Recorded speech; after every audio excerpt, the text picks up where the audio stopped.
Egun on guztioi, muy buenos días, señoras, señores. ¿Qué tal estamos?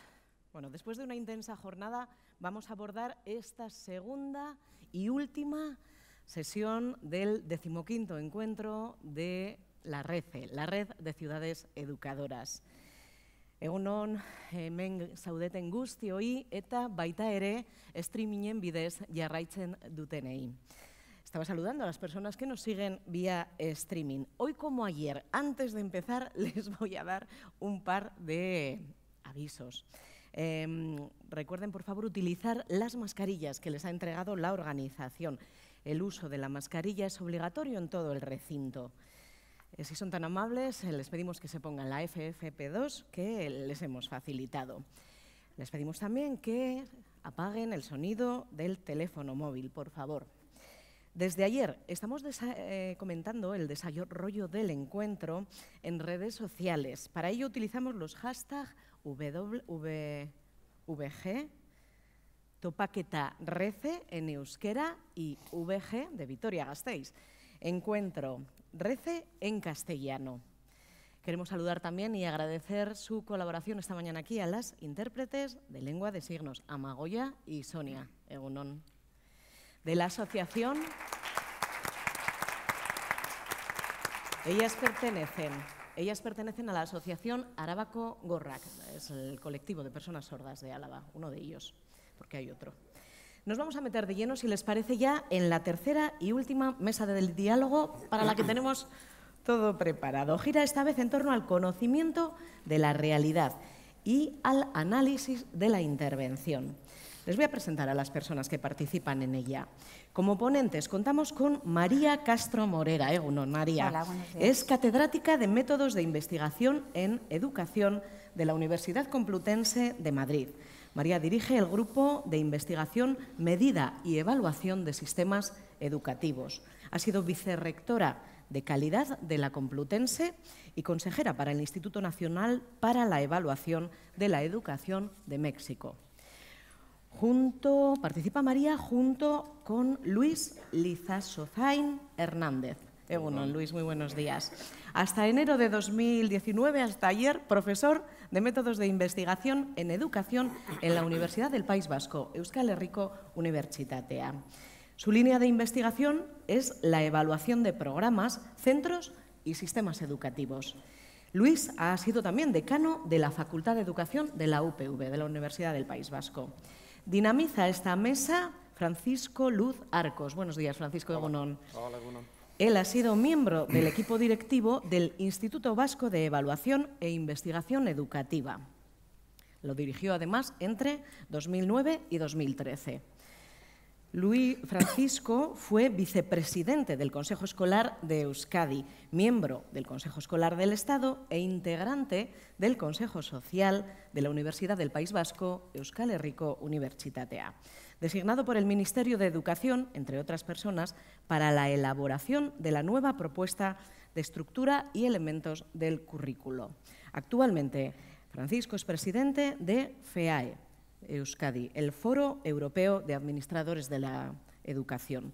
Muchas gracias a los tres por su presencia esta mañana con nosotras, con nosotros, de modo que arrancamos ya esta tercera y última mesa de diálogo cuando quiera, Francisco. Muy bien. Muchas gracias. Bueno, Egunon guztioi, buenos días a todos y a todas. Bon día a tothom, buenos días todas. Creo haberlo dicho bien, espero que lo hayamos dicho bien. Vamos a hacer la mesa de esta mañana a través de un diálogo. Es decir, no queremos exactamente plantear una confrontación entre María y Luis, que sería difícil, salvo que discutieran si se vive mejor en Madrid o en Donostia, pero no sé si incluso en ese aspecto habría demasiada controversia. Son dos personas que conozco, buenos amigos, que conozco desde hace algunos años. Los conocí cuando yo estaba de director del Instituto Vasco de Evaluación e Investigación Educativa y los conocí a través de su competencia técnica, ¿no? En el caso de María, haciendo una de las investigaciones basadas en elementos de evaluación, yo creo que más importantes que se han hecho en nuestra comunidad, que era el marco de educación trilingüe. Es decir, fue un proyecto que con su equipo y con la Fundación Europea Sociedad de Educación intentamos averiguar si un planteamiento de introducción del inglés a través del aprendizaje vehicular permitía y no afectaba a los resultados, tanto en castellano como en euskera, en nuestros modelos lingüísticos, ¿no? Fue un proceso de 3-4 años muy intensos, con un componente internacional, utilizando las pruebas de la evaluación PISA, y por lo tanto vimos en aquel momento, yo conocí muy directamente la cualificación técnica de su equipo y la cualificación técnica específica de María, ¿no? Y en el caso de Luis, para que no sea solamente una presentación a partir de algunos datos así un poco esto, nos conocemos hace muchos años, somos yo creo que amigos de verdad, y lo conocimos a través de una investigación que posiblemente yo creo que es la mejor investigación que se ha hecho sobre la eficacia escolar, ¿eh?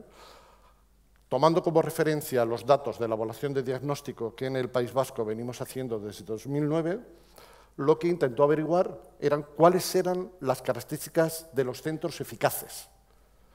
Cuando hablamos de un centro eficaz, ¿de qué estamos hablando? Se hizo con todos los centros, el 100% de los centros del País Vasco, y a partir de ahí, su equipo, conjuntamente con el equipo del ISEIB, del Instituto Vasco de Evaluación, seleccionaron a una serie de centros que tenían eficacia desde el punto de vista, que igual en algún momento luego puede explicarlo, y estuvieron entrando en los centros para averiguar qué es lo que estaban haciendo, por qué funcionaban bien.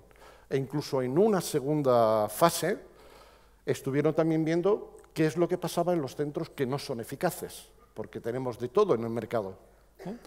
Por lo tanto, son dos personas que no solamente tienen titulación, como han leído antes en la explicación, sino que tienen mucha práctica de estar en los centros, de hacer investigaciones, etcétera, ¿no?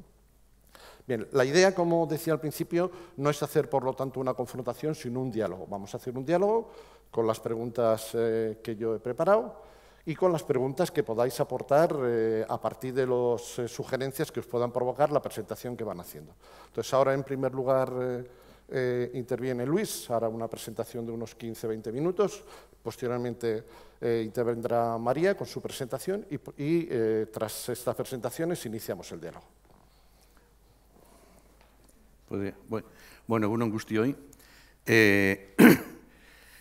Ore handia da niretzat hemen egotea, beraz, lehin eta behin, eskerrik asko gonbidapenagatik.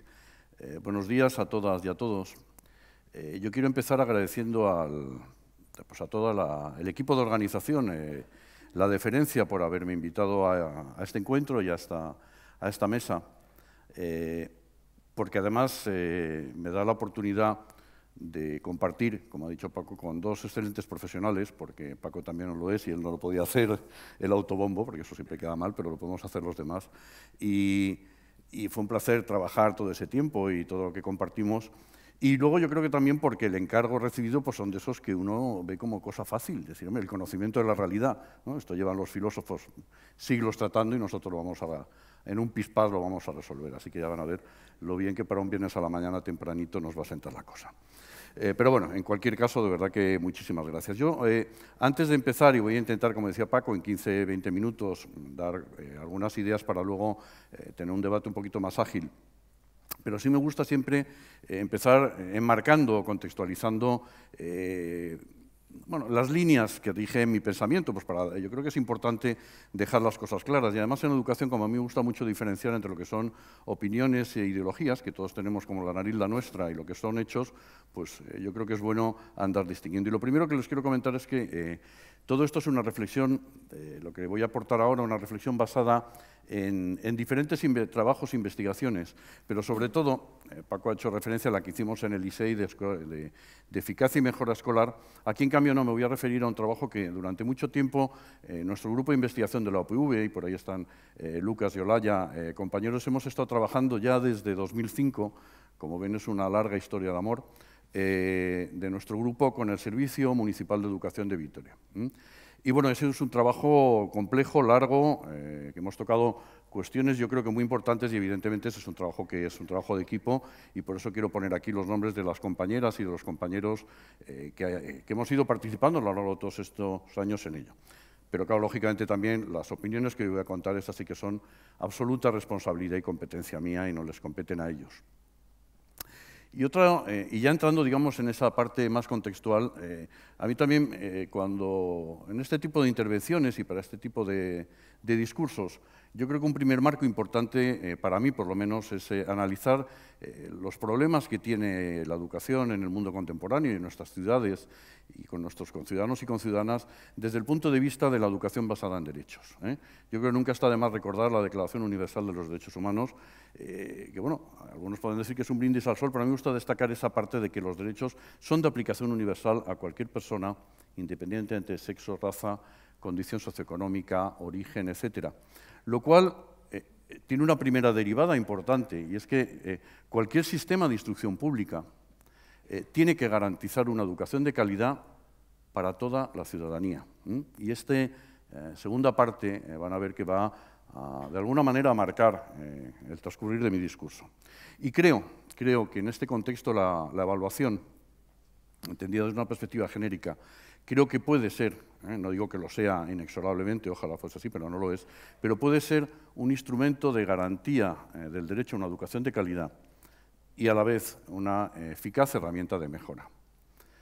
Y me voy a centrar en lo que hemos trabajado, porque uno con el tiempo, pues lo que ha aprendido es hablar solo de lo que sabe un poco y callar de todo lo demás, como decía Wittgenstein. Y voy a centrarme en el ámbito de la educación formal, en el ámbito escolar, aunque ya sabemos que la educación va muchísimo más allá, y ayer ya muchas de las intervenciones que se hicieron desde este foro pues ya se plantearon estas cuestiones. No voy a entrar porque eso a mí no me compete, pero ayer también fue muy tratado el asunto de las competencias municipales en educación. Es un debate que yo creo que va a estar siempre ahí, lógicamente. Nuestro ordenamiento legal y jurídico lo establece de una manera, pero podría ser muy bien de otra. Pero en cambio yo sí creo que podemos y debemos hablar lo que desde el ámbito local, lo que desde las entidades locales se puede hacer en educación. Teniendo siempre muy presente lo que todos y todas sabemos, es decir, que es que esa proximidad, esa cercanía, yo creo que tenemos que aprovecharla como ventaja estratégica fundamental.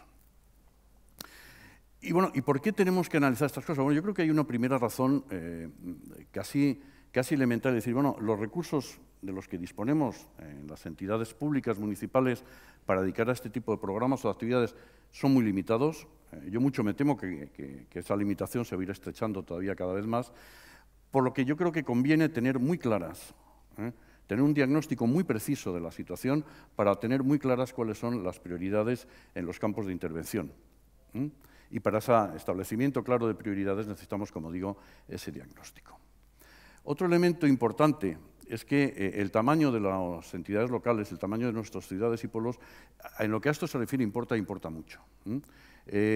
No requiere el mismo tipo de planteamiento, el mismo tipo de estudio, un municipio mediano o grande, porque en estos casos la complejidad inherente a la ciudad requiere, que es lo que nosotros hemos tratado de hacer, la puesta en marcha de una serie de recursos, de metodologías, de una cierta complejidad, cosa que evidentemente en una entidad muy pequeña el conocimiento es mucho más directo, más cercano y no tendría por qué plantearse en esos términos, aunque hay alguna parte de comparación que indudablemente también valdría. Y además esta perspectiva, digamos, esta apelación a considerar que hablamos de ciudades de tamaño medio-pequeño, en el fondo, y más en una España vaciada, como ya el dicho se ha hecho ya tan popular, pues afecta a la gran mayoría de la población. No olvidemos, los datos son del INE, que más de la mitad vivimos en ciudades de más de 50.000 habitantes y esa proporción llega al 70 si incluimos ahí las ciudades de más de 20.000. Bien, entrando después de este pequeño contexto así general, por lo tanto vamos a estudiar el asunto para este tipo de enclaves de ciudadanos. ¿Qué nos dicen? ¿Cuál es una primera fuente posible de información? Bueno, a nivel municipal la verdad es que no tenemos mucho, pero podemos empezar a pensar, decir, bueno, tenemos las evaluaciones internacionales, luego hablaré de otras a las que Paco ya ha hecho referencia, y son conocidas, el caso de PISA, por supuesto, también TIMSS. ¿Qué nos dicen sobre nuestro sistema educativo? Bueno, yo me voy a centrar también mucho, y la verdad que me encantó ayer la intervención de nuestro compañero, de Javier Murillo, porque voy a insistir en algunas de las líneas y de los problemas que él ayer planteó. En general, Y no se trata, como lo dijo ayer también Javier, de decir que esto está fatal.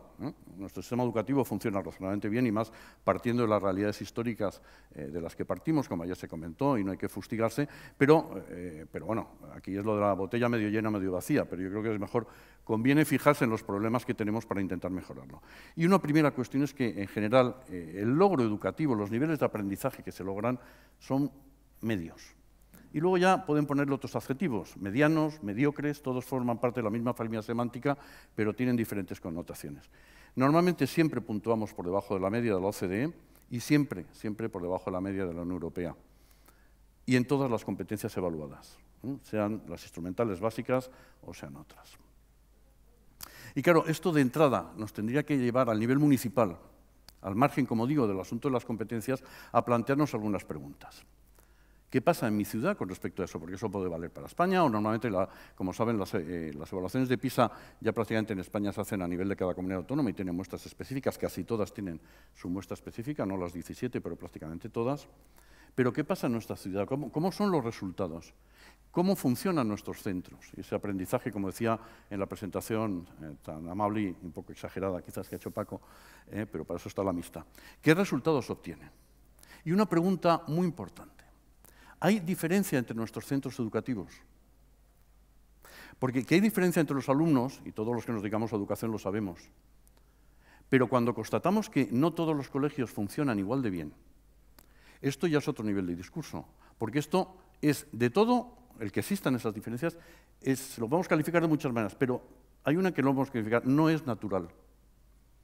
No es natural, es decir, hay sistemas educativos, y nos lo dicen las evaluaciones internacionales, donde todos los colegios prácticamente obtienen resultados muy similares y además muy buenos. Aquí tenemos mucha diferencia entre centros. ¿Cómo están nuestras ciudades al respecto? ¿Funcionan más o menos igual o hay mucha brecha entre ellos? ¿Cómo está nuestra ciudad con respecto a otras ciudades? Como dice el refrán, las comparaciones son odiosas fundamentalmente para el que pierde, pero suelen dar mucha información. A partir de eso, ¿cuáles son las dificultades, los problemas más acuciantes? Y una situación y un enfoque que nunca deberíamos olvidar, que requiere constancia, lo cual no caracteriza precisamente nuestras actuaciones ni nuestras políticas públicas, y continuidad, pero es hacer un análisis temporal. Hemos mejorado, hemos empeorado, el enfermo se mantiene estable dentro de la gravedad. Claro, el problema que tenemos es que las evaluaciones internacionales, como antes decía, se aplican o bien a nivel estatal o a nivel de las diferentes comunidades autónomas, por cuestiones que ahora no vienen al caso, esos resultados no se pueden proyectar, no se pueden transferir directamente al ámbito municipal, sería un error estadístico importante. Por lo tanto, es difícil que estas evaluaciones nos den respuesta a estas preguntas y a otras muchas que nos podemos plantear. Pero yo creo que tenemos alternativas y en Vitoria, la verdad que hemos intentado trabajar juntos en algunas experiencias que yo considero interesantes y, como digo, quiero compartir aquí. Fundamentalmente utilizando dos fuentes de datos, lo que son las estadísticas municipales y los indicadores educativos, y aquí el papel del ISEIB, del Instituto Vasco de Investigación y Evaluación Educativa, ha sido crucial, los resultados de las evaluaciones de diagnóstico. Miren, con respecto a los sistemas de indicadores, yo creo que es factible, y aquí lo hicimos también, y lo hemos hecho en dos ocasiones, precisamente para hacer ese análisis temporal, elaborar una especie de sistema municipal de indicadores educativos. Eso, de entrada, permite disponer a los responsables municipales de un panel de control, una especie que permite monitorizar cómo va el sistema educativo, porque esos indicadores tienen una ventaja. Serán incompletos, no nos gustarán, nos darán información parcial, seguro que sí, pero están normalizados. Y cuando están normalizados, permiten la comparación con otros territorios y permiten la comparación temporal para ver la evolución. Es muy importante al ámbito municipal ver cuánto lo desagregamos. Podemos llegar a nivel de distrito, a nivel de barrio. Ahí el asunto de tener dos redes, y más en el País Vasco, donde la presencia porcentual de la red concertada supera al 50%, al 51-52 está, más o menos la cosa se complica, porque, como bien saben, en la mayoría de los casos la adscripción a los centros públicos es por razón de proximidad vecinal, cosa que no ocurre con los centros concertados, lo cual dificulta el análisis estadístico. Pero la segunda fuente son las evaluaciones de diagnóstico. Cuando hablamos de indicadores, los indicadores de resultados me hablan de tasas de graduación, de abandono, lo tratamos, ahora lo vamos a ver, pero las evaluaciones de diagnóstico tienen algunas fortalezas y algunas ventajas muy importantes. En primer lugar, es una medida precisa del rendimiento académico en las competencias instrumentales básicas, que también es parcial, que sabemos que la educación va muchísimo más allá de todo esto, pero es una buena medida, con lo cual es todavía más preciso que hablar de la tasa de idoneidad o la tasa de graduación. Y además, son datos muy bien contextualizados. Cuando digo contextualizados me refiero a que se mide, se tiene información también muy fiable y muy válida sobre la situación de las familias, su nivel socioeconómico, cultural, de dónde provienen, qué tipo de consumo, por ejemplo, de medios materiales y de bienes culturales realizan, etc. Y también, como se hacen, y ya lo ha dicho Paco también, con una cierta frecuencia, asiduidad, nos permiten esa comparación, de establecer esas líneas temporales. Y muy, muy importante, son datos censales, no son muestras. Y eso permite que los datos, los resultados, se puedan proyectar directamente y sin error a cualquier nivel, al municipal, y trabajar con todos los colegios del municipio. Aquí hay una cuestión que yo no quiero obviar. Yo creo que en España, yo no lo conozco muy bien, no me voy a marcar el pegote con ustedes, pero sé que hay una ley de transparencia y cosas similares que se caracteriza por su inutilidad absoluta. Si ustedes alguna vez han querido pedir información a las administraciones públicas, digo como ciudadanos o ciudadanas normales, verán que es un trabajo ímprobo que requiere pues, casi una fe de limpieza de sangre que se remontaría a épocas medievales. Pero hay una ley de transparencia que dice que esa información pertenece a la ciudadanía.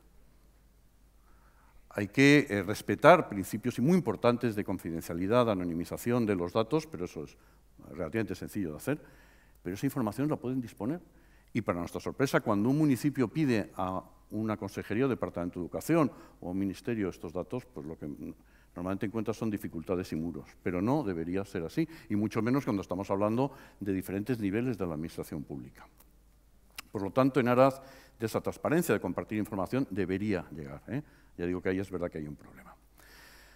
Pero vamos a suponer el mejor de los mundos posibles y es que ya se dispone de esa información. ¿Cómo habría que analizarla a nivel municipal? ¿Qué enfoque le damos a los análisis de esa información normalmente de tipo cuantitativo? Bueno, yo creo, como decía antes, un primer elemento es siempre esa comparación para ver cómo está nuestra ciudad con respecto a otras. Pero yo creo que es muy importante hacer el análisis diferencial dentro de la ciudad. Esa evolución temporal y, sobre todo, y se lo dice uno que ha dedicado toda su vida profesional a enseñar estadística, bueno, iba a decir a intentar enseñar estadística, no limitarse a los promedios, porque a veces los promedios nos ocultan, son necesarios, pero es una parte, es una de las caras de la moneda, porque a veces hay mucha heterogeneidad, mucha diferencia entre algunos subgrupos importantes de conciudadanos. Como decía antes, y lo vamos a ver ahora brevemente, nuestros sistemas educativos funcionan más o menos bien, y funcionan más o menos bien para la gran mayoría de los centros, y eso es verdad, pero tenemos situaciones extremas. Yo lo digo a nivel, no lo puedo, evidentemente no conozco la situación de todos los municipios, pero sí de algunas situaciones extremas, porque tenemos muy poca gente en los valores altos, y eso es un problema, porque deberíamos tener mucho más para hacer más eficiente nuestro sistema, y sobre todo tenemos demasiada gente en los niveles bajos. Son casos donde se vulnera muy gravemente el derecho a la educación, con un mínimo de calidad. Y ayer lo comentó Javier, y por eso les decía que me alegré, porque lógicamente todos coincidimos. Yo creo que básicamente yo me voy a centrar en dos problemas que también hemos estudiado aquí en Vitoria, que es el bajo rendimiento académico, dicho de manera general, los bajos niveles de logro, y el problema de la segregación al que ayer apuntaba también Javier. Miren, con respecto al nivel de logro ya lo hemos dicho. Fíjense, estos serían datos de PISA de 2018, y tenemos muy pocos estudiantes, solo un 7% en los niveles alto y muy alto, pero fíjense, la mitad está en los niveles bajos y la mitad de la mitad por debajo del mínimo aceptable. Estamos hablando de la cuarta parte de nuestros estudiantes, que no entienden, no comprenden un texto de dificultad media, no son capaces de aplicar a la vida cotidiana un aprendizaje mínimo en matemáticas para resolver un problema elemental. Esto se traduce además en otros dos problemas que ya comentaron, que son la repetición de curso y el abandono escolar. Es verdad que se va mejorando un poquito, pero los datos siguen siendo terribles. Miren, el 30% de nuestros estudiantes de 15 años ya han repetido al menos un curso. El 30%. Y del abandono escolar, pues ya lo vimos ayer, no vamos a insistir. Pero es que además, y esto es en lo que más quiero insistir, por una parte, el abandono escolar y la repetición aparte del problema educativo, que además lo encarecen notablemente, sobre todo el caso de la repetición, es que conllevan un riesgo muy grave de exclusión social. Porque no afecta a todos por igual. Lo dijo ayer Javier y yo les traigo, como decía aquel, pues yo tengo otros datos, pues, pero son muy parecidos. Es decir, son problemas que no se reparten por igual entre toda la ciudadanía. Por una parte, el nivel socioeconómico y cultural de las familias afecta de manera muy importante a los resultados y además, y este es un problema específico español, bueno, no solo de España, en Italia pasa algo similar también, pero en España es muy grave la diferencia interterritorial. Unas diferencias muy serias entre comunidades autónomas. Y si hay diferencias entre comunidades autónomas, quiere decir que hay diferencia entre ciudades y también dentro de nuestras ciudades. Miren, este es el mapa de España con los resultados de PISA y fíjense que tenemos un eje claro norte-sur, donde al norte los resultados son más o menos similares a los parámetros europeos, aunque un poquito por debajo, pero al sur la cosa se complica y se complica mucho. Y es que esto lleva siendo así muchísimos años y no tiene ninguna perspectiva de cambio, lo cual debería hacernos pensar qué tipo de políticas desarrollamos para que estas diferencias cristalicen, incluso se agranden y no se disminuyan. Y hablando de los repetidores, estos son, lo tenían datos para toda España, estos son datos del País Vasco, fíjense, las barritas azules representan la proporción de repetidores en función del nivel socioeconómico familiar. Y la mitad de los estudiantes del ISEC del nivel socioeconómico más desfavorecido han repetido al menos un curso en segundo de secundaria. Esto está sacado de la evaluación de diagnóstico del País Vasco. Y en los de nivel 2 la cuarta parte, pero fíjense en el extremo positivo los poquitos repetidores que hay. Lo decía ayer Javier, los ricos no repiten. Pero además, y este es un problema muy importante que yo creo que incide en el estudio municipal que se puede hacer, esto no pasa solo al nivel de los estudiantes, pasa en los centros también. Y la cosa se complica. Miren, aquí estos son datos de la evaluación de diagnóstico del País Vasco, en secundaria de la cohorte de 2018. Esos puntitos representan colegios. Son todos los colegios de secundaria del País Vasco, institutos y colegios. Y están categorizados por los colores en niveles socioeconómicos medios. Los marroncitos, que son los colegios cuya composición social, los que atienden a los sectores más desfavorecidos de la población vasca, en la evaluación de diagnóstico, que tiene una media de 250, sacan 216. Mientras que en el otro extremo, los positivos, sacan 265. 50 puntos, que eso es un artefacto estadístico, eso quiere decir casi un curso académico de retraso. Por razones socioeconómicas, no por otras, ni de metodología, ni de clima escolar, ni de no sé qué más. Y a eso hay que unir el problema de la segregación, tanto por razones socioeconómicas como por pertenencia a grupos. Esto lo hemos estudiado en algunos casos y se lo voy a decir bien clarito, es decir, no afecta a muchos centros, no afecta a muchos, eso hay que decirlo claro, pero cuando afecta es un problema muy, muy serio, extraordinariamente grave, con una capacidad de complicar nuestra convivencia muy seria y donde supone una vulneración grave de los derechos. Y es muy preocupante porque la escuela debería ser un lugar de encuentro, de aprendizaje, espacio de convivencia y aprendizaje de la diversidad, y la segregación impide eso de manera radical. Aquí no les voy a poner datos estadísticos, les voy a poner dos citas. Como dice Paco, yo he aprendido mucho de las directoras y directores y de los docentes. Y les voy a poner dos citas de dos directoras de dos centros, de dos ciudades que no vienen al caso, y una diciendo eso, que en mi pueblo, en este pueblo hay muchísima diversidad, pero toda está en mi centro. Y otra que hacía referencia, esta era la directora de un colegio, que en 3 años había pasado de tener la proporción de estudiantes de su colegio, eran un 20% de origen migrante, fundamentalmente norteafricano, a pasar a ser el 80%. Y decía, mira, antes al menos coexistían en el patio, ahora ni eso. Y aquí yo creo que tenemos que plantear la reflexión porque la segregación no es solo un problema educativo. Tiene un componente urbanístico, por ejemplo, fundamental, crucial. Y aquí sí que hay competencias. Aquí me van a perdonar, pero aquí es un poquito más complicado escurrir el bulto. Es un problema ciertamente muy complejo, de muy difícil solución, yo no lo niego, pero como es muy grave, pues yo creo que requiere de intervenciones más o menos urgentes y además también hay experiencias de éxito. La Fundación Bofill en Cataluña lo tiene muy documentado y muy estudiado. El profesor Bonal de la Universidad de Barcelona, con el que también hemos colaborado y ha venido por aquí de vez en cuando, pues está bastante bastante estudiado. En general, y voy acabando, todo esto nos habla de algunos niveles de eficacia y de ineficiencia en el sistema, pero lo grave, insisto, es que esto no afecta a todos por igual. Porque si el mal se distribuyese más o menos, pues bueno, podríamos capearlo. Es que hablamos de inequidad. Y la inequidad, al respecto, las evaluaciones internacionales también nos dan una lección muy importante, y es que hay sistemas educativos que compatibilizan a la vez altos niveles de equidad con altos niveles de rendimiento. Y no deben ser vistos como propiedades contrapuestas, al revés, una definición amplia de la calidad educativa implica ambas. ¿Y qué ocurre? Y esto es lo último con lo que quiero acabar. Miren, como nuestros niveles son medianos, y nuestros niveles de equidad también, es decir, no somos un país, un sistema educativo muy inequitativo donde las diferencias sociales sean terribles y tampoco el rendimiento es muy bajo.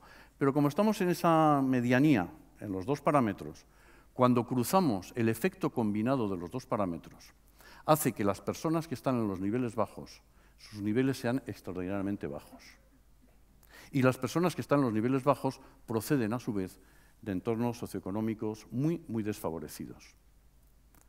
¿Y qué está ocurriendo? Pues está ocurriendo que esta mezcla de estos dos factores hace que muchos estudiantes estén muy por debajo del mínimo aceptable.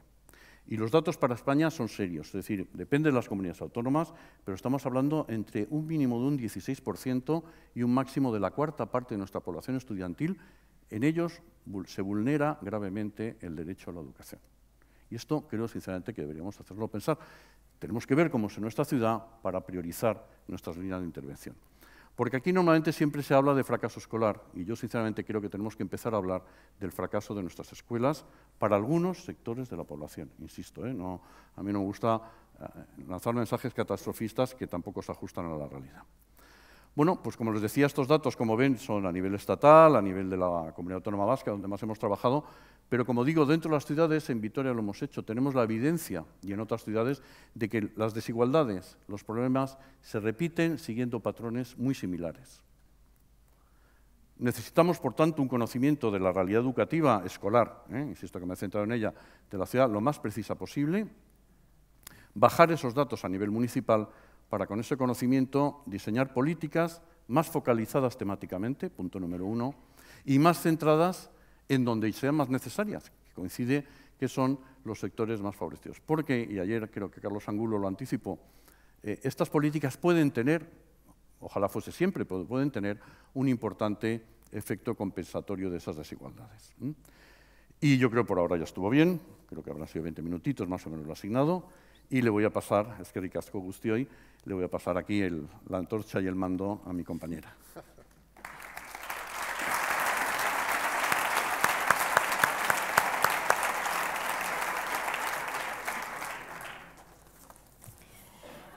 Muy bien, pues buenos días a todos. Y en primer lugar, bueno, a ver si me entero cómo va el mando. Ahí está, uy, ahí está.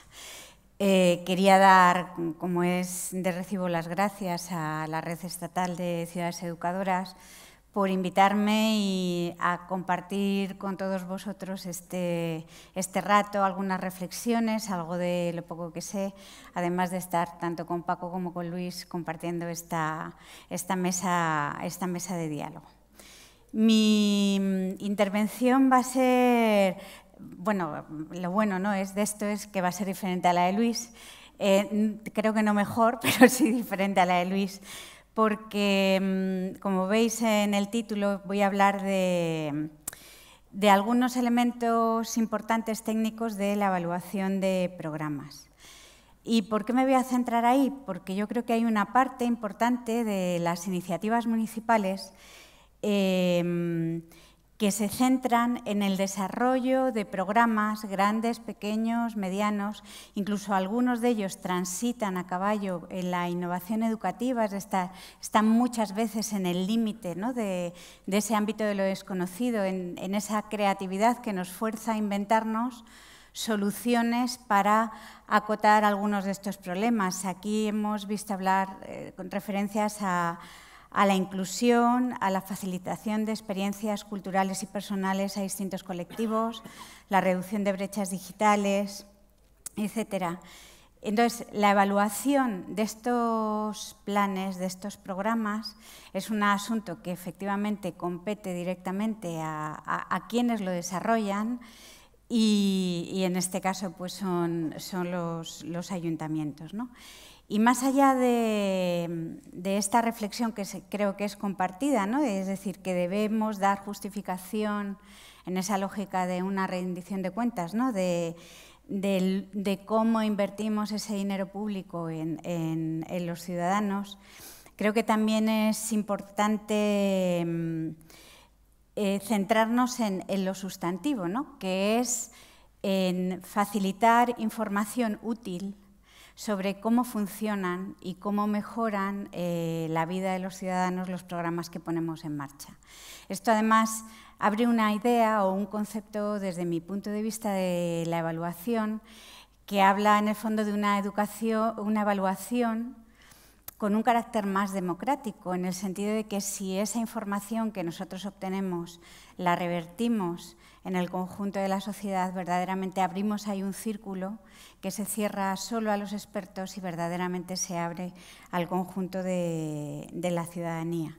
Entonces, mi punto fuerte, mi idea fundamental es que toda esta información compleja que procede de la evaluación de los sistemas, como ponía ahora Luis de manifiesto, que la información está ahí, ¿no? Como el amor está en el aire, la información sobre los sistemas educativos está ahí, pero también sobre los programas, creo que es importante que seamos capaces de generar información útil para establecer esa mejora de los servicios que se prestan desde los ayuntamientos, ¿no? Y por eso, bueno, pues este breve título, ese título de esta presentación, ¿no? Fijaros, la evaluación es una característica propia de la actividad humana, es intencional, aparece en todos los órdenes de la vida. No es que tengamos opiniones, es que damos valor a las cosas que hacemos, las que nos gustan, en las que participamos, ¿no? En ese sentido, la primera definición más esencial de lo que es evaluar es juzgar después de conocer, con distintos criterios. No es lo mismo evaluar un programa educativo que un helado, pero todos lo hacemos constantemente, ¿no? Y en ese sentido, la evaluación adquiere su papel fundamental, como dice ahí, cuando se aplica a actividades sistemáticas y socialmente organizadas. Como somos profesores de universidad, no podemos dejar de utilizar citas. Entonces, ahí Simons, que escribió un libro hace mucho tiempo, en el año 81, un libro del MIT, que se llama La ciencia de lo artificial, señala que la evaluación justamente es un mecanismo de supervivencia, de adaptación de los sistemas artificiales. Porque los sistemas naturales tenemos nuestro propio mecanismo para autorregularnos, para adaptarnos en el ambiente, para mejorar, para sobrevivir. Pero los sistemas artificiales, y dentro de los sistemas artificiales están los sistemas educativos, están los programas educativos, están nuestras intervenciones, no tienen ese mecanismo de retroalimentación. Así que, de una manera u de otra, no es que estemos invitados a intervenir para solucionar problemas, que es la primera misión, sino que no podemos sustraernos a la tarea de evaluar. Es esencial para la supervivencia y para el buen funcionamiento de los servicios que prestamos. Esta es la noticia, es decir, la evaluación es absolutamente esencial dentro del proceso que nosotros estamos realizando, ¿no? Y yo sé que todos vosotros o todos ustedes tenéis o tenemos experiencia de la dificultad de la evaluación, ¿no? Cómo identificamos esos objetivos, cómo los ponemos en marcha, cómo después de programas que muchas veces son extenuantes, que son difíciles, entre otras cosas por las faltas de recursos, porque el esfuerzo lo ponemos lógicamente en el programa y no en la evaluación, cómo lo hacemos, ¿no? Es decir, cómo podemos dar o tener un conjunto de herramientas útiles, fáciles, para poder desarrollar esa tarea que tanto nos alude, ¿no? Por eso lo que voy a hacer a partir de ahora es revisitar algunos conceptos importantes sobre la idea de evaluación, sobre el proceso de evaluación, con la idea de tener algunas herramientas, digamos, no simplificadas, pero sí claras, sí esquemáticas, sobre lo que podemos hacer para la evaluación de los programas o innovaciones que tenemos en marcha, ¿no? Entonces, ¿qué supone realizar una evaluación de programas más allá de los distintos modelos que ustedes conocen, que yo pues no voy a entrar ahí, no voy a hablar del modelo CIP o del modelo sistémico, porque me parece que no es el foro y no tiene sentido? Pero sí señalaría los 3 pasos que ven en la presentación. Es decir, hay 3 hitos que necesariamente, independientemente del modelo en el que estemos, tenemos que pasar. Tenemos que identificar de forma específica qué queremos evaluar. Tenemos que establecer dentro del diseño de esa evaluación, me digo con muchas S, yo creo que igual lo tengo un poco cerca, dentro del diseño de esa evaluación, cuáles son los elementos necesarios para realizar esa comparación, porque en el fondo evaluar necesariamente es comparar. Y por último, formular un juicio de valor y tomar algunas decisiones sobre la información que hemos recogido, ¿no? Entonces, sobre cada uno de estos hitos hay algunas cosas sobre las que yo les invitaría a reflexionar. Sobre qué evaluar, si analizamos muchas definiciones en las que no voy a entrar, básicamente aparece una tensión, que no es excluyente, pero aparece una tensión entre evaluar el mérito o evaluar la valía. Fíjese, la valía, voy a empezar por esto último, es como si estuviéramos orientados a detectar el valor social que tiene nuestro programa para la sociedad, que es un asunto importante dentro de una lógica de prestación de servicios o de derechos, como señalaba antes Luis, ¿no? El mérito es hablar de la calidad interna del programa en sí mismo, es decir, una tiene un componente intrínseco, definida la articulación del propio programa que estamos evaluando, y la otra tiene un componente extrínseco, ¿no? Por ejemplo, PISA, que la ha mencionado Luis, claramente habla de la valía, es decir, habla de qué función social tienen los sistemas educativos, porque la principal motivación es informar a la ciudadanía de todos los países que participan de cómo es el funcionamiento, porque para ellos es importante. No importa tanto el ranking, no importa tanto la puntuación, no hace un análisis de cómo funciona cada sistema educativo. Lo que dice es, ojo, esto funciona bien o esto funciona mal, esto tiene valor para ustedes, ¿no? Esa declaración de intenciones, pues como les decía antes, no es excluyente. Por otro lado, necesariamente evaluar es un proceso de comparación. Podemos verlo internamente, podemos evaluar los resultados desde la perspectiva del mérito con los objetivos que hemos establecido, con los procesos que hemos querido desarrollar, con las estructuras, con los resultados previos, similares, con estándares externos, etcétera, ¿no? Pero si evaluar es juzgar después de conocer, para poder juzgar se necesita necesariamente establecer un criterio de comparación, una instancia de referencia, un estándar. Por ejemplo, en la presentación que ha hecho Luis, el estándar hemos visto que para nosotros al menos, ¿no?, está por un lado en, hombre, no estar tan en el medio, ¿no?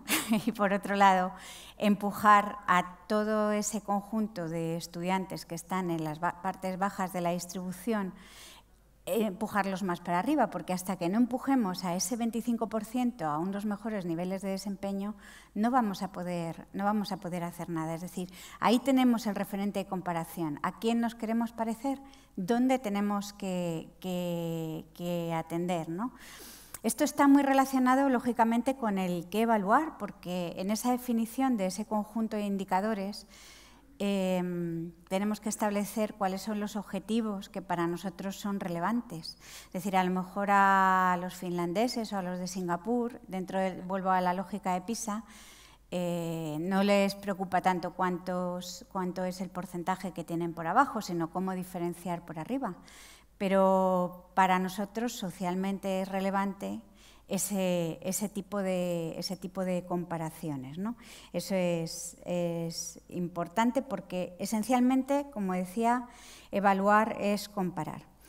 Y para poder comparar tenemos que tener dentro del diseño los criterios y los elementos para poder establecer esa comparación. Por ejemplo, ayer vimos algunos instrumentos por aquí, por ejemplo, el de inclusividad municipal, que nos lo presentaron ayer por la tarde, en el que se establecían algunos criterios sobre qué era lo bueno o cómo la gente percibía, ¿no?, esos programas de inclusividad municipal.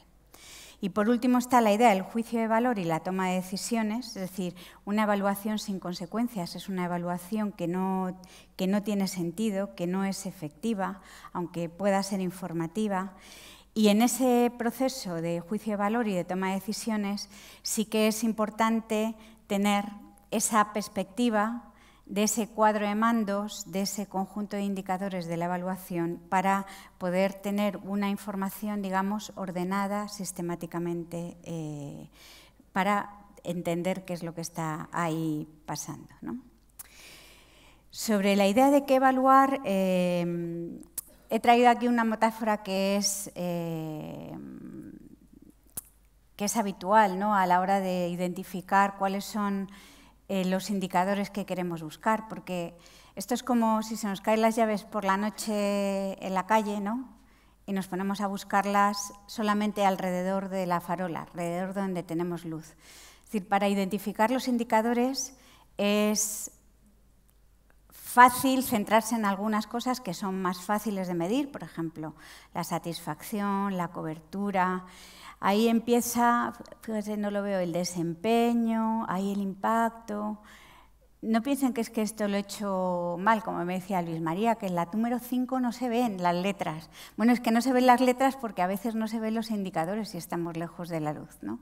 Entonces, es un esfuerzo identificar qué evaluar, porque cuando identificamos qué evaluar va aparejada esa definición de ese conjunto de indicadores.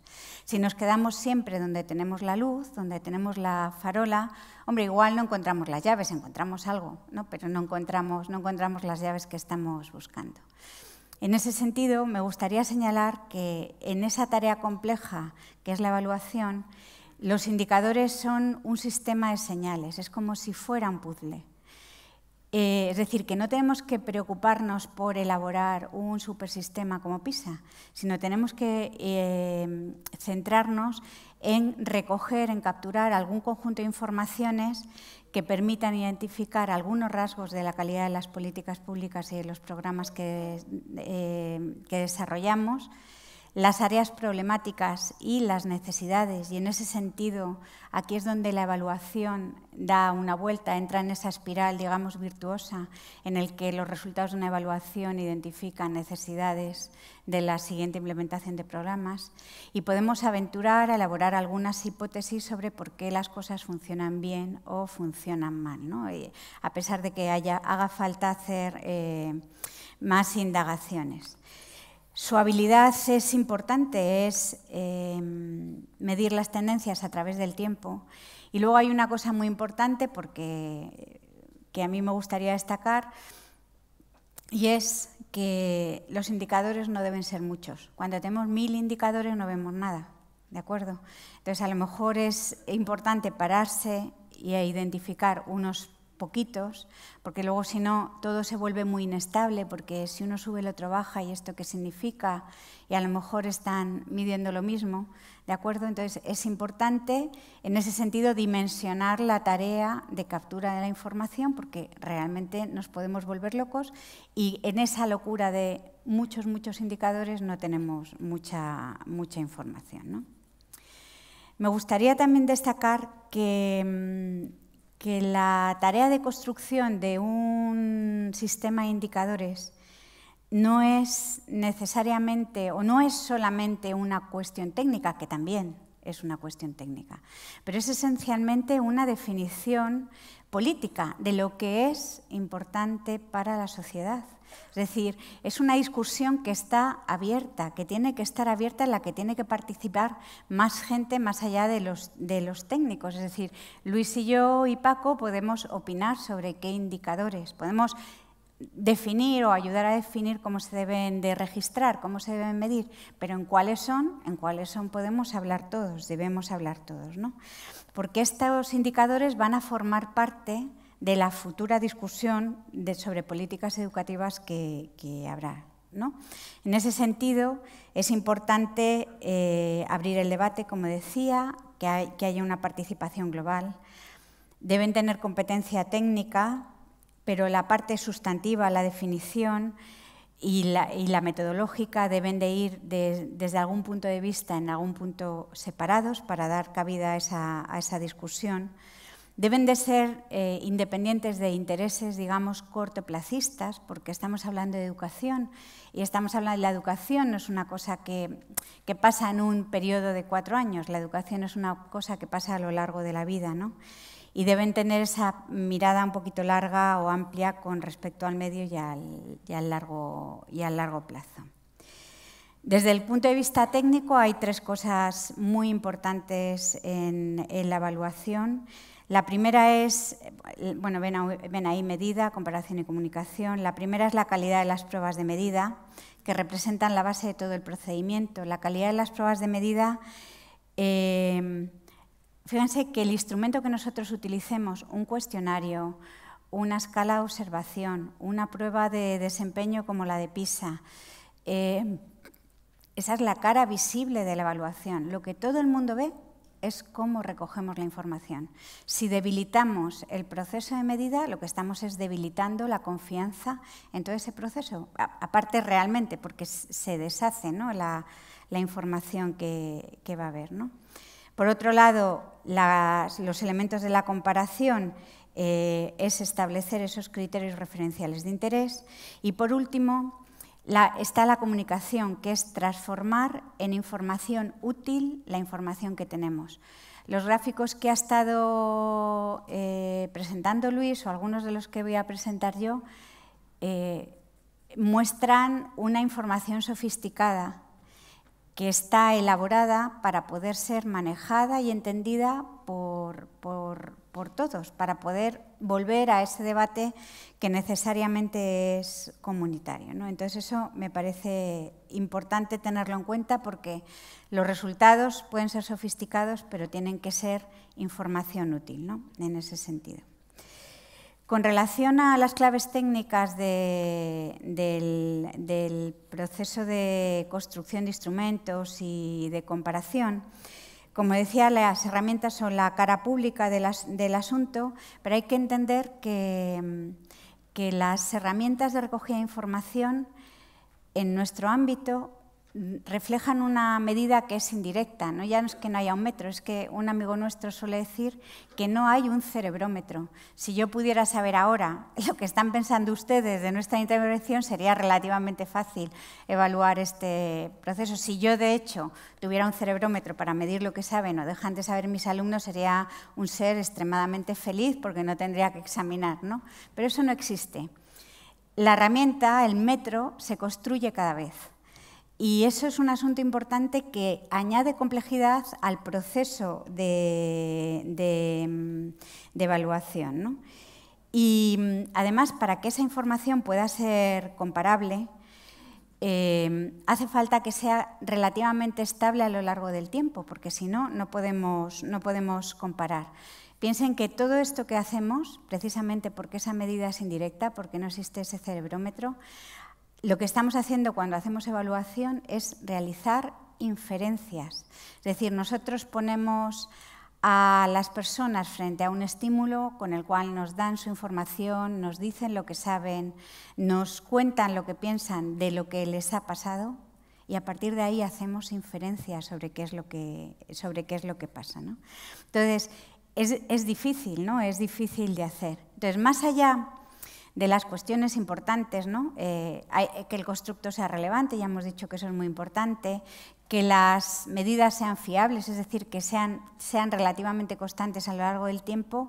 Me parece importante señalar dos cosas. Por un lado, los instrumentos que hagamos tienen que tener capacidad de discriminación, porque si no expresan las diferencias que existen, no tenemos información. Una encuesta en la que todo el mundo dice que está muy satisfecho o muy poco satisfecho no nos da información.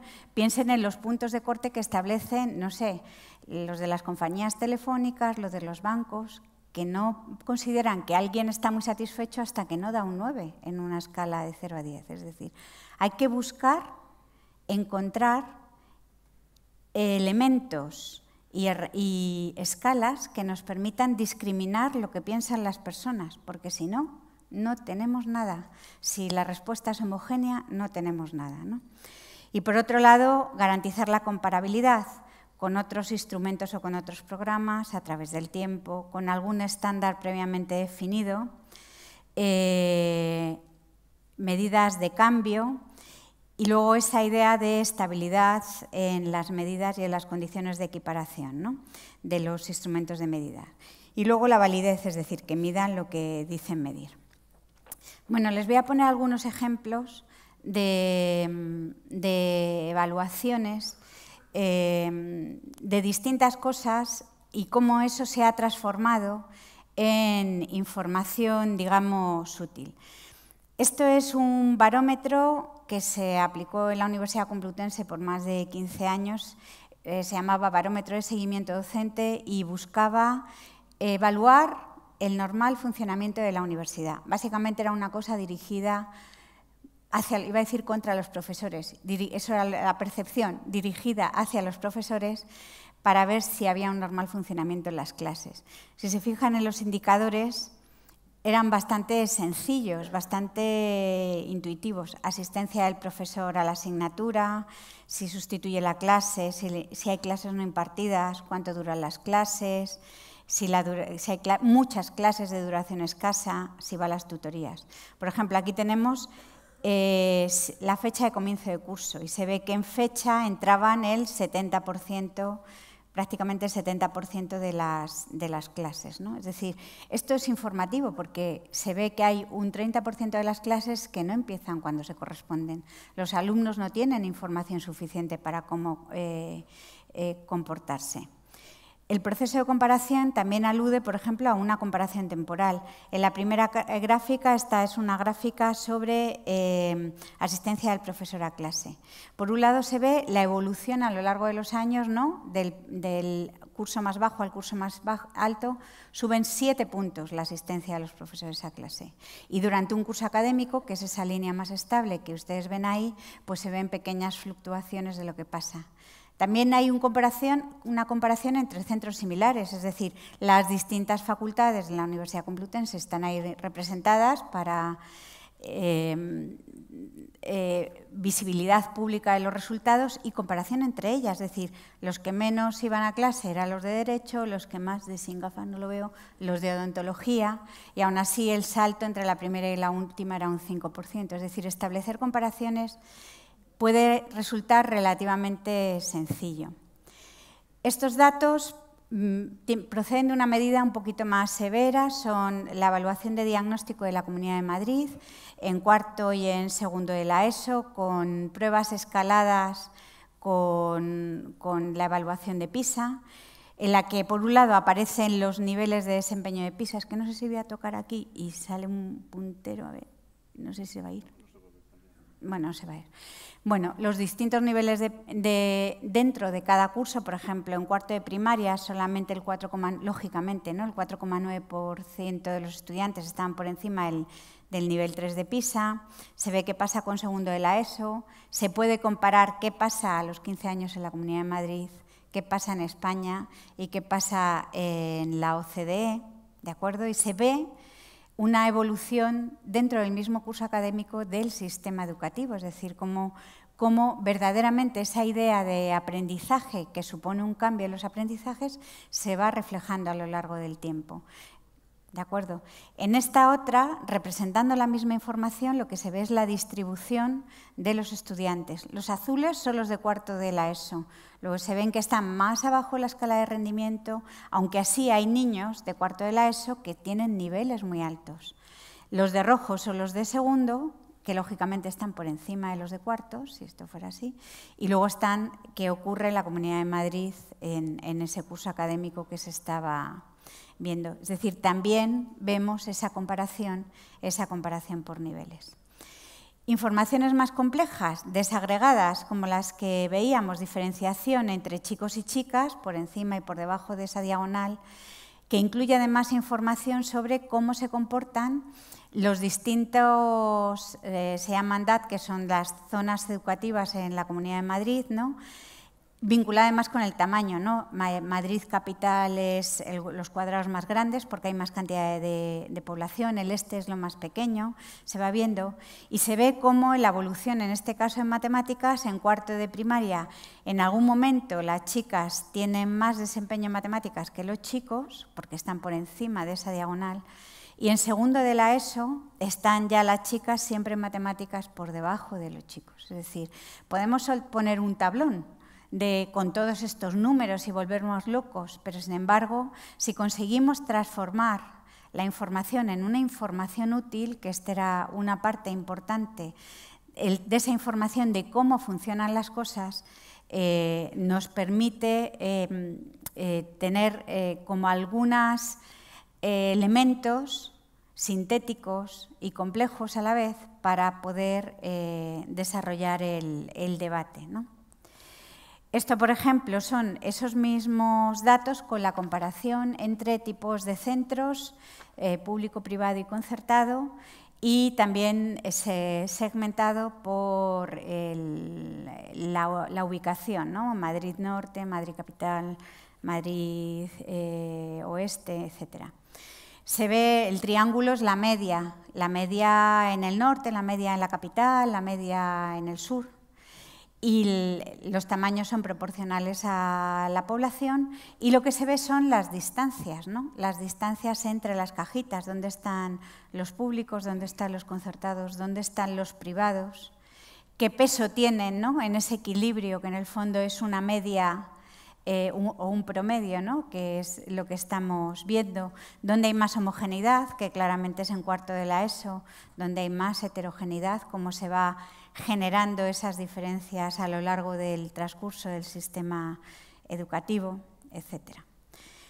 Me gustaría señalar, y ya voy terminando, que los indicadores que tenemos del funcionamiento del sistema educativo, de los programas, etcétera, son indicadores descriptivos. Todo lo que hemos mostrado son indicadores descriptivos que nos hablan del funcionamiento general o de las disfuncionalidades o las funcionalidades que tiene un programa o un sistema.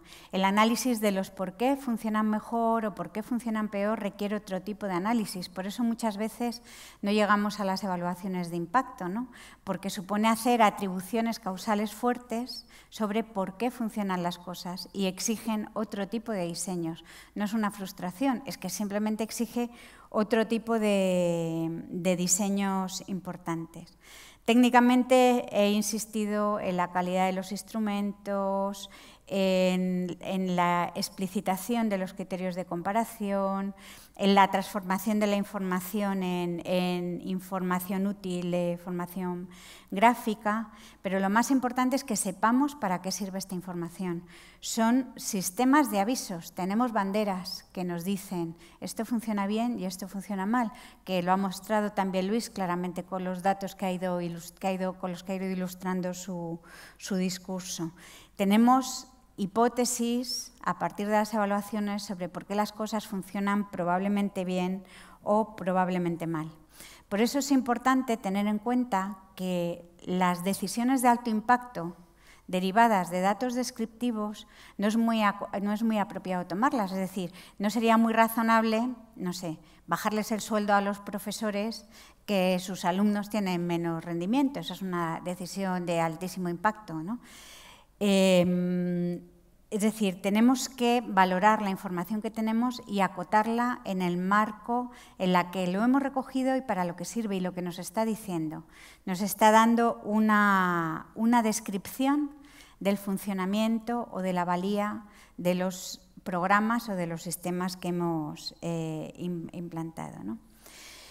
Y ya aquí en este punto final vuelvo otra vez al principio, para recordar que la evaluación, la finalidad última es la optimización del propio programa, ¿vale? Y esa producción de información que habla ese debate sobre el funcionamiento y sobre lo que es importante para la sociedad, un debate informado sobre lo que es importante para nosotros como sociedad, y que ese es el debate central, el más importante, es decir, es preciso definir entre todos cuál es el puerto al cual dirigimos nuestros programas, nuestros servicios educativos y nuestro sistema educativo, porque solo con esa definición podremos determinar qué es lo que es importante para nosotros y apostar por ahí, y qué es lo que nos parece que ahora mismo no tiene interés o no es relevante o no es urgente, etcétera. Y nada más, dejo aquí mi intervención, que no sé cuánto he hablado, como siempre, pero muchas gracias, me he pasado, ¿no?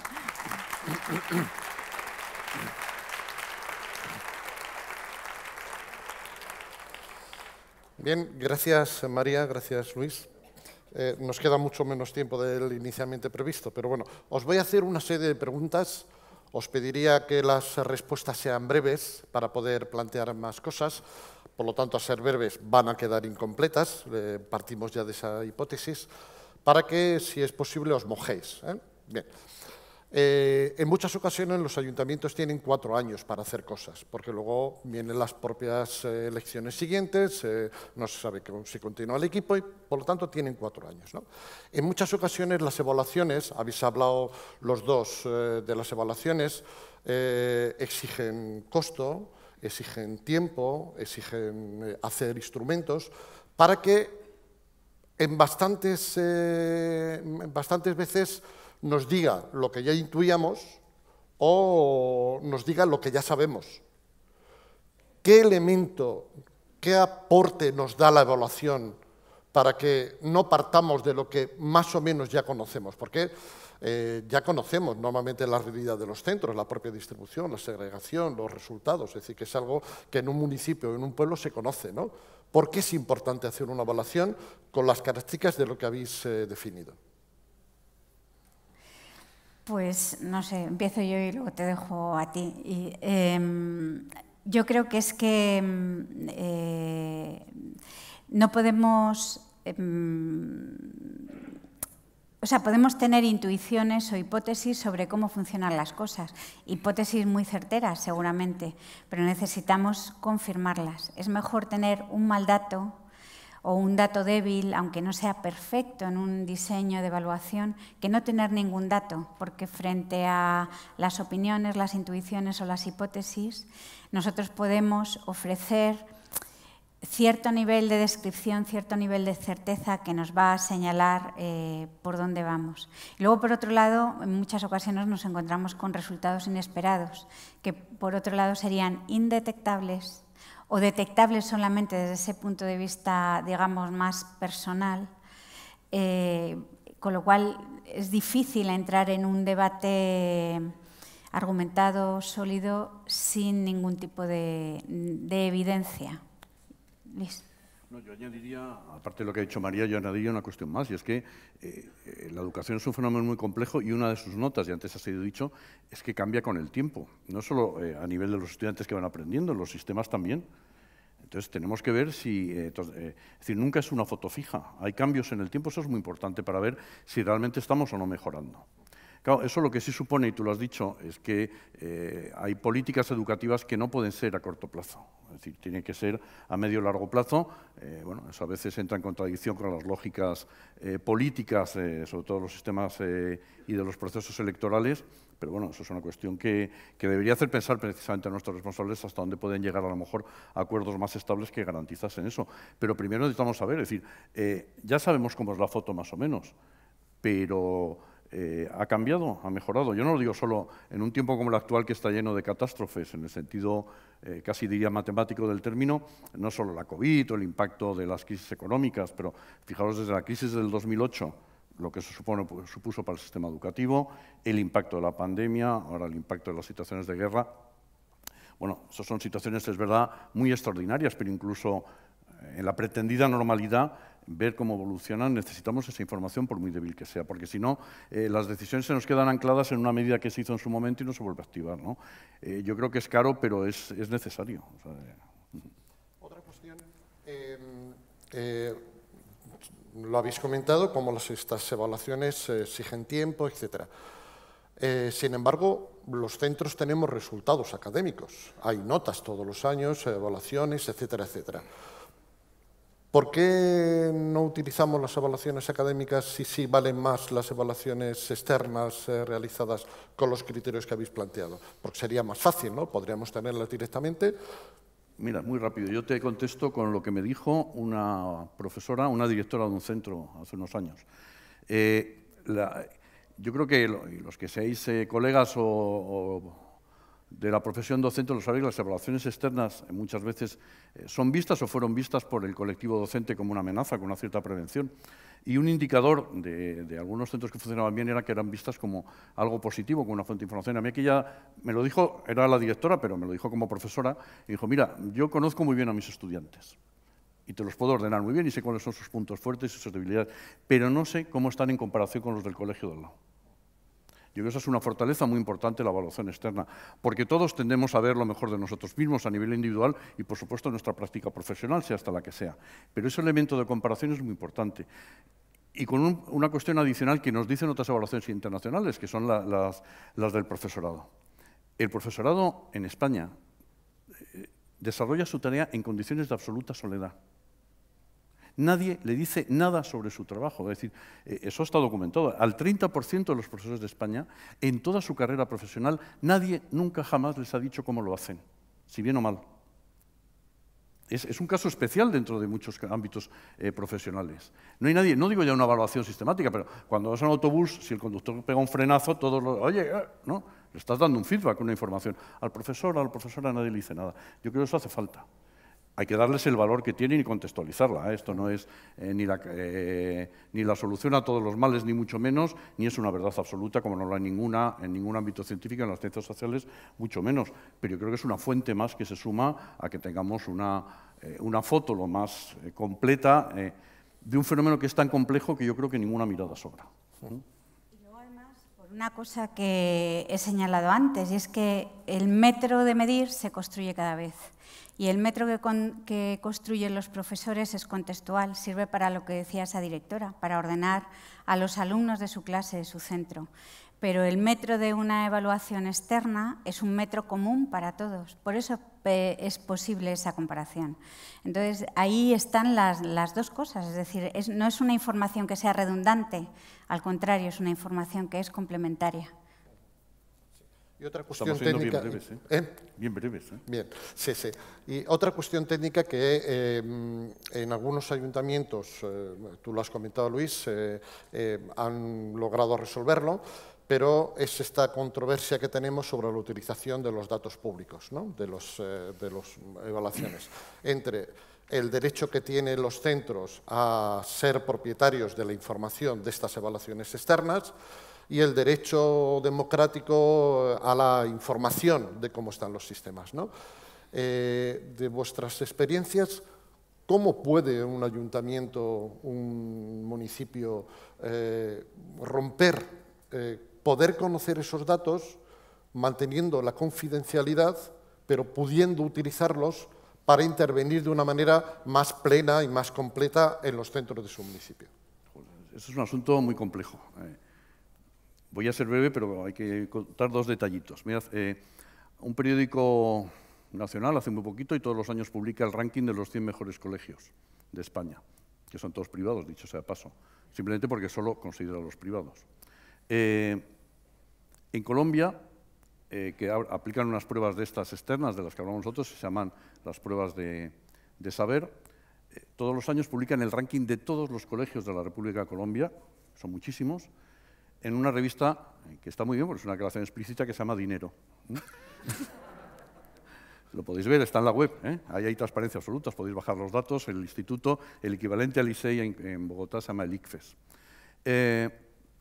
Bueno, eso nos lleva al problema, digamos, los derechos primero no son universales en su concepción, es decir, hay un derecho a la información, pero yo cuando surge el problema de los rankings de los colegios, yo siempre planteo una práctica, y yo quiero pensar que Paco, que es un excelente profesional, es el director del centro que ha salido el número 1 en el ranking, el mejor.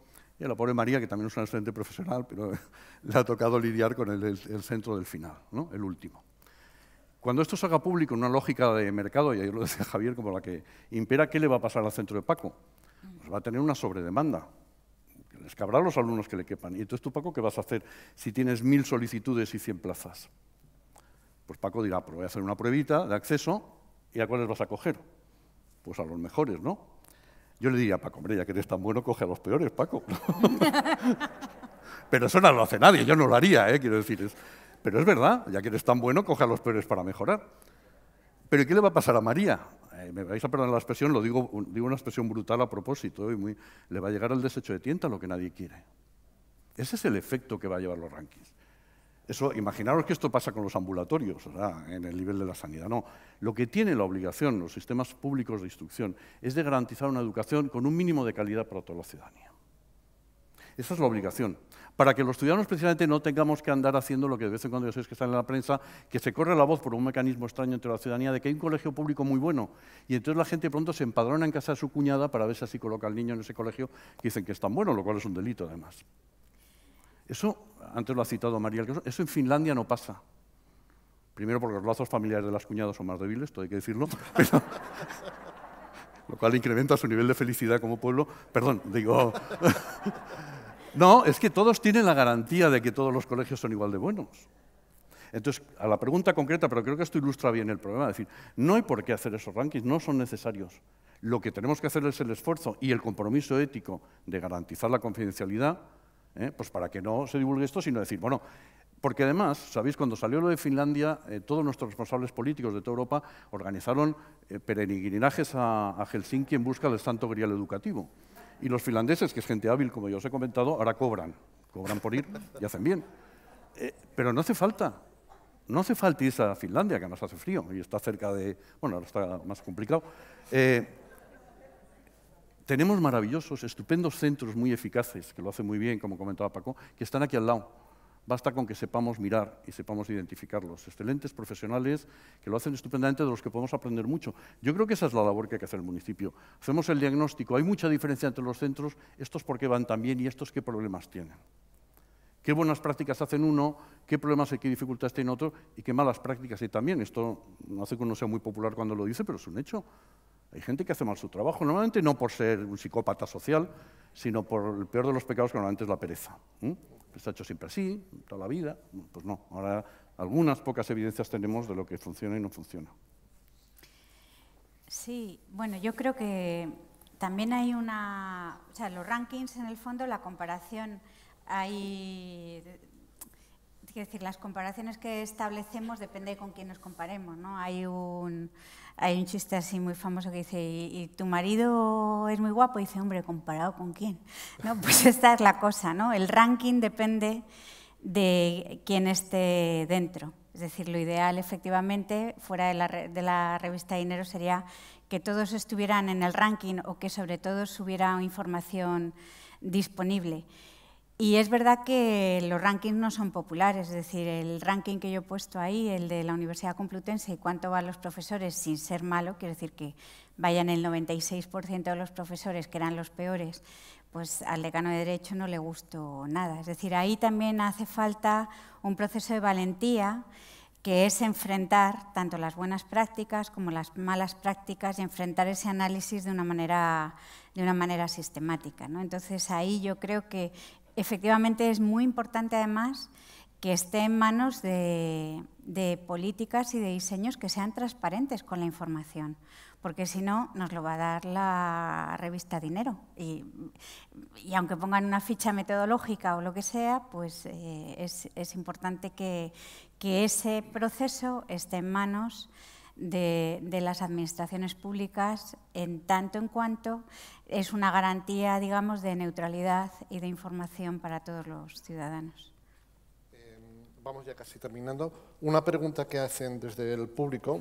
Llevamos desde 2006 con la LOE, cuando aparecieron las evaluaciones de diagnóstico, ¿no? Entonces, habla cómo la evaluación de diagnóstico está recibiendo críticas de amplios sectores de la comunidad educativa y dice, necesitamos parámetros más cualitativos y la evaluación inclusiva, ¿para cuándo? ¿Y para qué se evalúa realmente? ¿Qué le contestáis a esta preocupación? Pues que yo creo que la evaluación cualitativa, una evaluación más inclusiva, efectivamente es necesaria para aclarar esa parte de las causas, ¿no?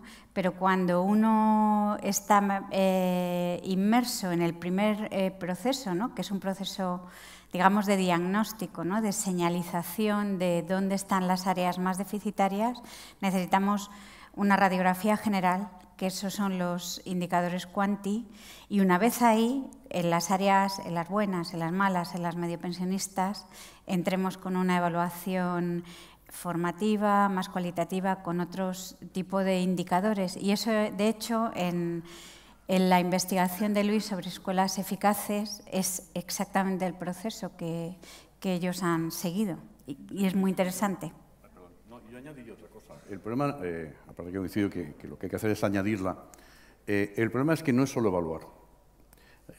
Hace muchos años estaba yo dando un curso en México, en Sonora, y como dicen allá, el papá de uno de los estudiantes tenía un rancho y nos invitó a cenar, y nos estuvo enseñando allí el rancho, y le dije, bueno, ¿y usted qué se dedica, doctor? Me preguntó, le conté el rollo de la evaluación, con poco éxito, os podéis imaginar. Y al final me dijo con buen quieto, me dice, no, sí, ya más o menos lo que yo hago, pero fíjese, lo importante no es pesar muchas veces al cerdo, sino que engorde. Entonces, aquí, es decir, a mí me pasó cuando era decano, que antes han hecho la presentación, en las evaluaciones que los estudiantes hacen de nosotros, de los profesores, al acabar el curso, un año, eso fue una reivindicación estudiantil, entonces fue muy bien tomado. Y un año estaba yo en el decanato y me dicen, oye, que los de segundo no quieren aplicar el cuestionario. Anda, ¿y por qué? Fui a hablar con ellos y dijo, no, es que el año pasado valoramos a una docente muy mal y nos ha vuelto a tocar. Claro, la evaluación, si no tiene impactos, si no contribuye a la mejora, pues lo único que hacemos es pesar el cerdo muchas veces y encima sin saber si ha adelgazado o se ha engordado, ¿no? Entonces yo creo que esto tiene que ir con propuestas de mejora, con apoyos que el profesorado necesita, que de entrada lo primero que necesita es que se le escuche y que se pongan en marcha acciones de mejora que hay, como dice otro amigo nuestro mexicano, sin llorar, pero en nuestro sistema educativo en algunos campos no tiene áreas de mejora, tiene hectáreas de mejora. Entonces se puede intervenir y mucho. Y sabemos cómo hacerlo. O sea, hay que tener la voluntad, eso sí, de fijarse en un plazo que vaya más allá de la siguiente convocatoria electoral. Sí, hay una pregunta final de otra que yo creo que sale ya del tema, que habla, el profesorado necesita para su evolución recibir feedback con datos evaluados, ¿no? ¿Cómo podríamos seducirlos para ser evaluados? Es una de las propuestas que ha hecho ahora el Ministerio con las 24 propuestas de mejora de la profesión docente, ¿no? ¿Cómo podríamos seducirlos para ser evaluados, para tener evaluación de la profesión docente, de las prácticas, etcétera, etcétera, ¿no? No nos va a dar tiempo. Yo que he sido la responsable de la evaluación de los profesores de mi universidad, 6.000, ni más ni menos, de nuestra raza, o sea, insoportable. Seducirlos es difícil, yo creo que hay que hacer otras cosas, pero seducirles no. Es complicado. No, sigue, Luis. No. Yo creo que la cuestión es que no tiene que venir nadie de arriba a evaluar a otros desde una perspectiva de arriba abajo. La mejor solución es cuando son los propios docentes los que se empoderan y dicen, como el otro día me decía en una escuela unitaria de Galicia, perdida en una aldea, que me decía la profesora, oye Luis, no, es que vengo a evaluar este programa ya, ¿y por qué no venís a evaluarme a mí? Yo quiero que alguien me evalúe y me diga cómo hago mi trabajo. Yo creo que ese es el mensaje que tiene que venir de la propia profesión docente, es decir, viéndola como es, como una herramienta de mejora y no como una amenaza. ¿Sí? Que creo que esas cosas sí se hacen, y también hay muchas experiencias de éxito, funcionan bien. Ahora, claro, si es la típica cuestión jerárquica, alguien ordena mando y dice, ahora os voy a evaluar y os vais a enterar de lo que vale un peine, pues la seducción está garantizada. Bueno, ya he quedado con la coordinadora de estas jornadas. Como tengo 2 páginas y media de preguntas, después del café nos juntamos otra vez. Eskerrik asko, muchas gracias, moltes gràcies, moltes gràcies.